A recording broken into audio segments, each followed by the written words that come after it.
Sean, do you think, are we any more or less stressed than previous generations? Say that our grandparents' generation, are we more or less stressed than them? I think there's a bit of an illusion in some ways around, more, I suppose, simple life being less stressful than moving into the lives that we have, which are very cluttered and full of things to do, aren't they?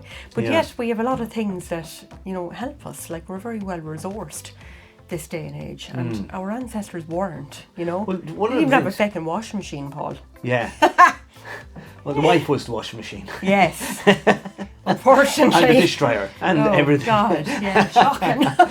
But in previous generations, people tended to just go into a job and that was their job for life. And that gave them a sense of security, I think, in a way. Yeah, but also then there was a lot of bullying back then that wasn't, reprimanded. People weren't reprimanded for that. Oh, there was sexism and there was racism, there was everything. That was just normal. So much of that, so if you had to work under those conditions, if you were a sensitive person and you had to work under, you couldn't just leave that job and go to another one. There's so much more opportunity nowadays. Yeah. Well, as well as that, I don't know whether it's fair to say that people maybe didn't have the ambition to go on. Sometimes I know people that would have got a safe job in the civil service. Yeah. And that was their career for life. Yeah, a good pensionable job. Yeah. That's what my parents would say. And they never sought anything else. Yeah. But as and against it too, modern day we're plugged in to the job. Yeah, There is no, like back in the day, if you worked on a building site, whatever, you finished and you went home.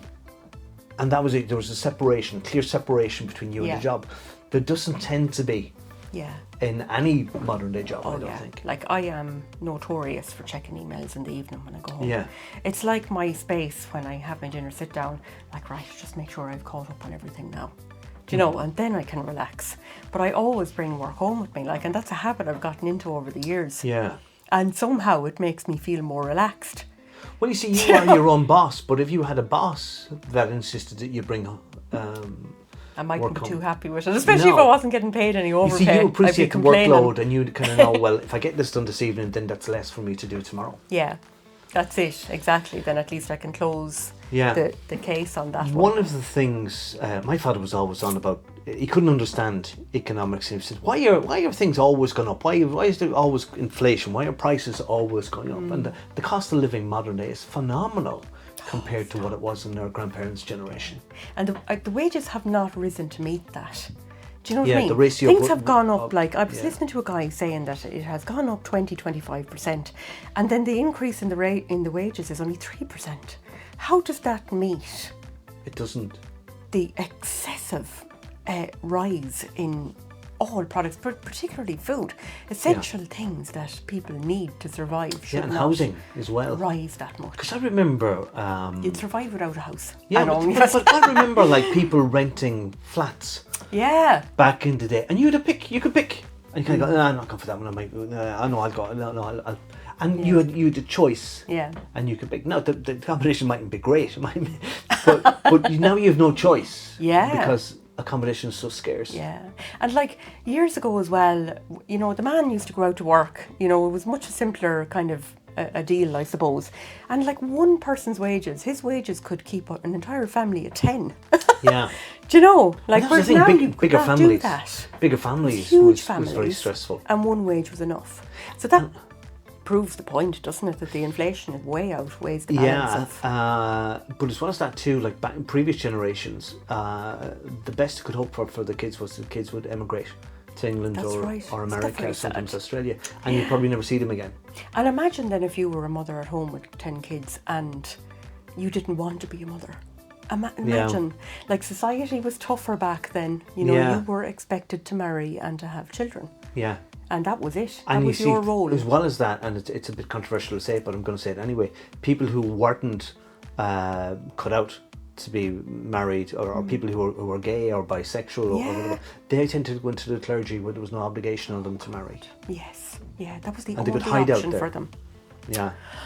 Jesus, dreadful, wasn't it? You have to be a nun. But one of the things we can't deny is that modern day medicine and sanitation is so much better. Oh my God, yeah, we're living much longer.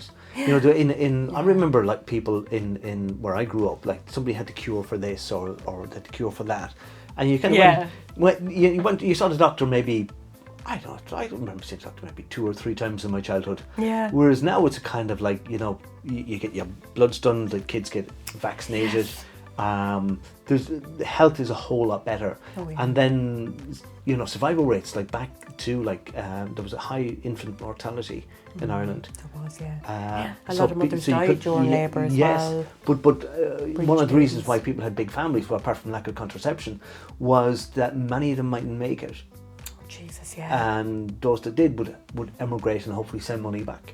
Yeah, Jesus. Yeah. There was a lot of poverty back then in Yeah. Ireland anyway. Yeah. I know it wasn't the same in every country, but a lot of countries did suffer a lot of poverty. Yeah. Even the royals, in the royal countries as well, which were dominated by the royals, there was a lot of poverty there for a good many generations. Yeah. And I think we carry that a little bit, don't we? We did. In a way, we're spoiled too, because with the internet, you can get anything you want when you want, Yeah. if you have the money to pay for it. Absolutely. Yeah. But I remember back in the day looking for a pair of running spikes. I was doing cross-country running yes. and saving up to get them. Yeah. Just £10. Or paying them off every week in the shop. Yeah, I actually got a credit union loan. My mother got me to save, and I got a loan. No way. And she guaranteed it. Wow. But having to plan a trip from Edgeworthstown, where I grew up, to Mullingar was a big thing. Big deal, and to yeah. get a train or a bus and go and find these in a shop.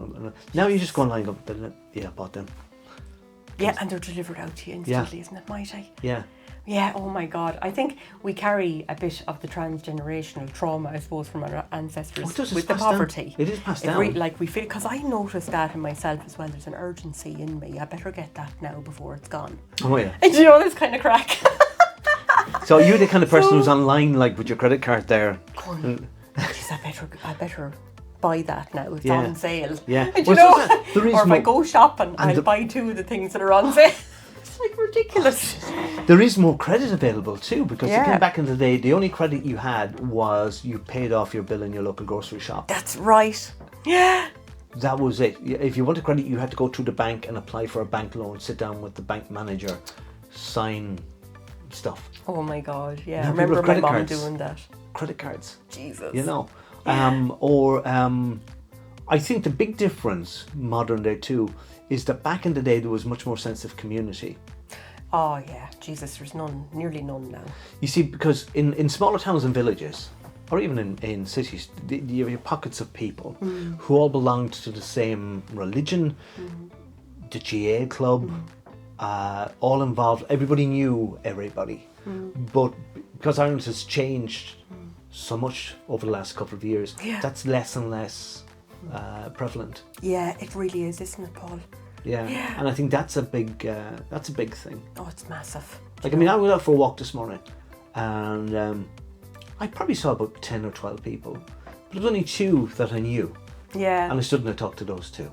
Stop. But I'm back surprised in the you day, even met 2. Yeah, but back in the day, you'd know everybody. You would know everyone. Absolutely everybody. And I go, I don't know. There's even like housing estates around I've never been into. Well, now the population of Ireland has risen significantly just since we were children, hasn't it? Though. Yeah, I think Like, we're my God. 5 million, probably heading for 6. Yeah, we are definitely. I think somebody said there was a mistake made in the last census, Yeah. and it is actually closer to 6. But certainly, and it's multicultural now as well, which I love. I know lots of people hate that, and it's very I think it'd be good for a but I football think it's team in years to great. come. It's God. I do feel like it has a lot of advantages, and it teaches us to be a little bit more worldly as well and see what goes on in other parts of the world. And I think that's where the lack of opportunity came in a way, really, because we, without the internet, there was no awareness of what was happening in other countries. No. Like Irish people went to America blind. They had no idea where they were going when they got off the boat, half of those people. Yeah, they might have had to contact somebody who said, Yeah, some of them had contacts, but Yeah. others had nobody. They just went over there blindly, and some of them, my dad said some cousins of his died on the boat going over. Yeah. They didn't survive, they were so hungry. And Do there you were know? some people in my granny's side, I remember, they were never heard of again because they were illiterate going over and didn't write back, couldn't write back, couldn't phone back.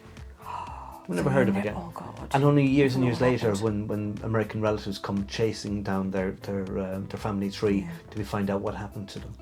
Well, what happened? Well, some of them died young at TB. Others became alcoholics and just went off the deep end and No way. disappeared.